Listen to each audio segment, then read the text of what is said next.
recall when Rasulullah sallallahu alayhi wasallam was making the hijrah.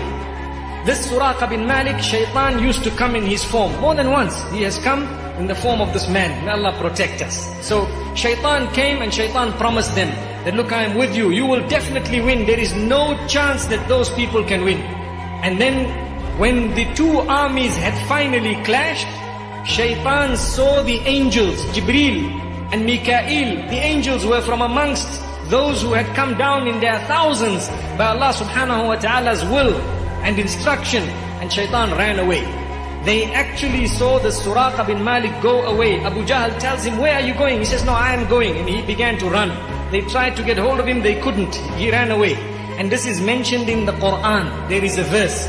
Allah subhanahu wa ta'ala says, and remember when Shaitan beautified for them. When Shaitan beautified for them and told them that I am going to be by your side. He beautified their deeds and he beautified their effort and their work. And he told them, don't worry, you will never lose. I am right by your side. Then the verse continues. Allah subhanahu wa ta'ala says, when the two armies finally clashed, Shaitan ran away. He turned his back and he was gone. And he told them, I am free from you. I am disassociating myself from you. I see that which you don't see, which means the angels. I am witnessing, I can see the angels. I see that which you do not see. And I fear Allah. Wallahu shadidul iqab. Allah is indeed very severe when it comes to punishment. May Allah subhanahu wa ta'ala protect us. Their leader was Abu Jahl. Abu Jahl had people around him. And he was at a certain point where nobody could reach. The minute someone would go there, they would be tackled by someone. Because he was the leader of the army. Unlike the Muslims, this leader of the mushriks was far behind. He was being protected. So Abdurrahman ibn Auf radiallahu anhu makes mention in a hadith, which is also authentic, mashallah. Abdurrahman ibn Auf radiallahu anhu says there were two young boys from the Ansar. Young boys. One was Mu'adh ibn Afra radiallahu anhu, and the other one was Mu'adh ibn Amr ibn al-Jamuh radiallahu anhu. The two of them, young boys, came to me, he says. And they told me, uncle, literally that word, uncle, who is Abu Jahl? So Abdurrahman ibn Auf says, I looked at him and I said, what do you want with Abu Jahl? He's the leader of this army here. What do you want with him? No, we've heard that he swears Rasulullah sallallahu alayhi wasallam. We've heard that he has caused much suffering to Rasulullah sallallahu alayhi wasallam. Today we want to sort him out. Subhanallah, young boys.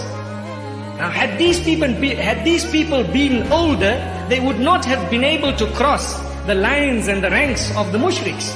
Because their leader was heavily protected. But because they were young, they got away with it. What happened is Abdurrahman ibn Auf says, after some time I saw Abu Jahl and I showed them. There he is, and he shows them. They were so happy. He says, no sooner did I say this than they had already got to him. And what they had done, they got him off his little horse and they had started striking him. And the people around didn't even notice that these two were attacking. Besides the son of Abu Jahl, Ikrimah ibn Abi Jahl, he struck one of them quite badly. In fact, he struck Mu'adh ibn Amr ibn al-Jamuh to the degree that one narration says he lost part of his hand. But by this time, the youngster had already struck Abu Jahl, who was on the ground, and he was already almost complete, almost finished. He was just making a bit of noise this way, that way, breathing heavily, and he had already had bodily injuries that were quite severe. And in no time, the other youngster comes.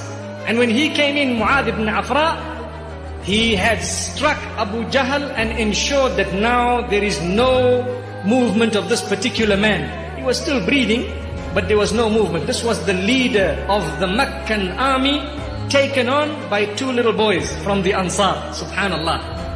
And as for Mu'adh ibn Afra, in that particular battle, he was martyred.